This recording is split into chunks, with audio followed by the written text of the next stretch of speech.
अस्सलाम वालेकुम। आज हम डिस्कस करेंगे कि नॉर्मल डिलीवरी आप करवाना चाहते हैं और कौन से ऐसे टिप्स हैं जो आप करेंगे, कौन से ऐसे काम हैं जो आप करेंगे तो आपकी नॉर्मल डिलीवरी बिल्कुल इजीली हो जाएगी।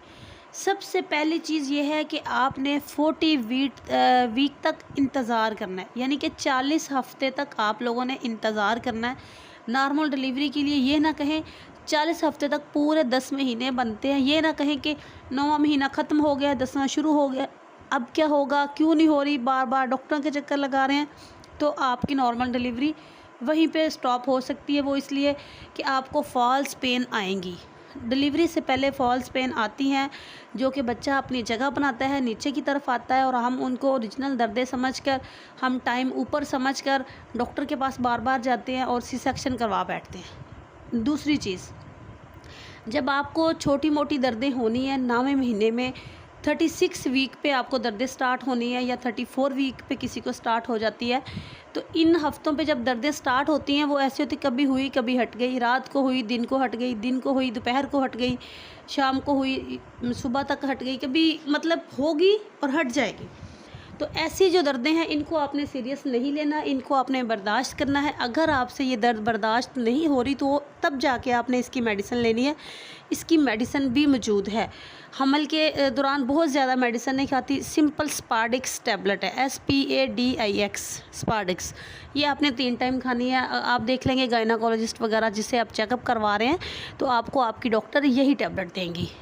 इसके अलावा जब आपको तेज़ दर्दें होंगी तब आपने डॉक्टर के पास जाना है। और तेज़ दर्दें कैसी होंगी कि वो जो दर्द शुरू होगी वो आपको हटेगी नहीं, और वो होगी आपको 38 वीक से बाद 40 वीक तक, 38, 39, 40 इन हफ्तों में होगी।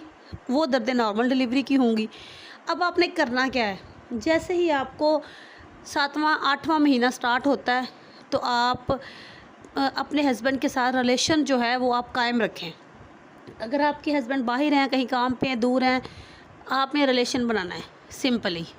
क्योंकि जो मनी होती है, जो सीमन होते हैं, उसके अंदर प्रोस्टाग्लैंडन होता है, हार्मोन्स होते हैं। वो हार्मोन्स जो नॉर्मल डिलीवरी के लिए जो इंजेक्शन ड्रिप में डाल के नॉर्मल डिलीवरी करवाई जाती है, वो हार्मोन्स कुदरती तौर पर हस्बैंड के स्पर्म में होते हैं। वो इसलिए कि वो जो हम इंजेक्शन डालते हैं वो इसलिए डालते हैं कि यूट्रस कंट्रैक्शन करे, और कुदरती तौर पर वो अल्लाह पाक ने इस निज़ाम में रखा हुआ है कि यूट्रस कंट्रैक्शंस करती है, मतलब कि यूट्रस नरम हो जाएगी आपकी। ये नहीं कि फौरी से वो डिलीवरी ही हो जाएगी, नो, यूट्रस नरम हो जाएगी, डिलीवरी अपने टाइम पर ही होगी, दर्दें अपने टाइम पर ही लगेंगी, लेकिन बच्चेदानी नरम होना शुरू हो जाएगी।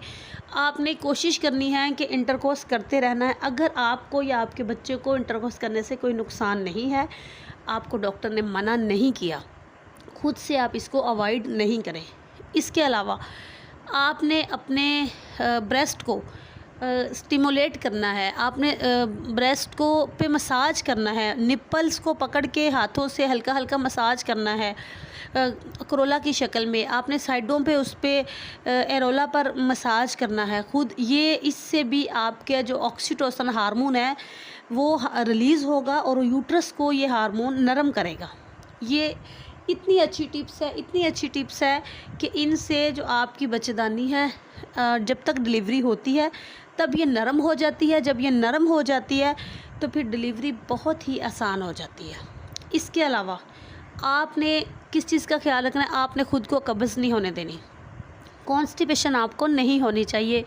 आप चाहे सिरप पिएं, चाहे टैबलेट लें या कोई भी टोटका इस्तेमाल करें, आपको कॉन्स्टिपेशन बिल्कुल नहीं होनी चाहिए। इसबगोल का छिलका आप इस्तेमाल कर सकते हैं पानी में डाल के या दूध में डाल के। इसके अलावा आपने एक्टिव रखना है खुद को, वॉक करनी है सुबह आधा घंटा लाजमी, या घर में अगर सीढ़ियाँ मौजूद हैं तो आपने 1 से 2 मरतबा कोशिश करें कि दिन में 2 मरतबा सीढ़ियाँ लाजमी चढ़ें। घर के काम करें, झाड़ू लगाएं, पोछा लगा लें, खुद को एक्टिव रखें, योगा करें, वॉक करें, एक्सरसाइज करें। ये आपने एक्टिविटीज़ करनी है, बहुत ज़रूरी है नॉर्मल डिलीवरी के लिए, नॉर्मल डिलीवरी की आसानी के लिए। ठीक हो गया। अगर ये काम सारे आप करते रहेंगे तो आपकी डिलीवरी 10 मिनट में भी हो सकती है। आप वहाँ पहुँचेंगे और पहुँचते पहुँचते ही आपकी डिलीवरी होगी, दर्दें स्टार्ट होंगी। इतनी अच्छी यूट्रस नरम हो जाती है इन चीज़ों से।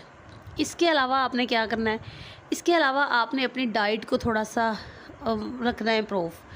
आपने वो चीज़ें खानी है, फॉर एग्ज़ाम्पल बादाम, गिरी, थोड़ी थोड़ी हल्की सी गर्म जो होती हैं, जैसा कि अंडा, जिसको आप लोग कहते हैं कि इनकी तासीर गर्म है, नहीं खानी चाहिए। हालांकि अंडा हमल के पहले ट्राइमेस्टर में भी खा लेना चाहिए, कुछ नहीं होता, गर्म वरम नहीं होता, ये हेल्दी डाइट है। तो हमल के इसके एंड में 9वें महीने में आपको थोड़ी सी हेल्दी डाइट की भी ज़रूरत पड़ेगी, जिसको आपने इस्तेमाल करना है दूध, कैल्शियम, आयरन, विटामिन डी इस्तेमाल करने से लेबर पेन में आसानी होती है, क्योंकि हड्डियों में ताकत होती है। अगर आपने प्रेगनेंसी के दौरान विटामिन डी इस्तेमाल किया है तो आपको लेबर भी आपका आसानी से गुजरेगा और लेबर के बाद में भी आपको मुश्किलात का सामना नहीं करना पड़ेगा। इसके अलावा नॉर्मल डिलीवरी में आपने ये देखना है कि आपका बच्चा सीधा है या नहीं, पहला आपका सी सेक्शन हुआ है या नहीं, अगर हुआ है तो कितना स्पेस है, उसका गैप बहुत ज़्यादा है तो फिर ठीक है, अगर बहुत कम है तो फिर नहीं। कम से कम 2 साल का वक्फ़ा होना चाहिए एक ऑपरेशन के से दूसरा। 2 साल के बाद नॉर्मल हो सकता है, वो भी बग़ैर कंट्रैक्शन से, मतलब कि खुद ब खुद अगर कंट्रैक्शंस आएँ, आर्टिफिशियल दर्दें नहीं लगवाई जाती उसमें।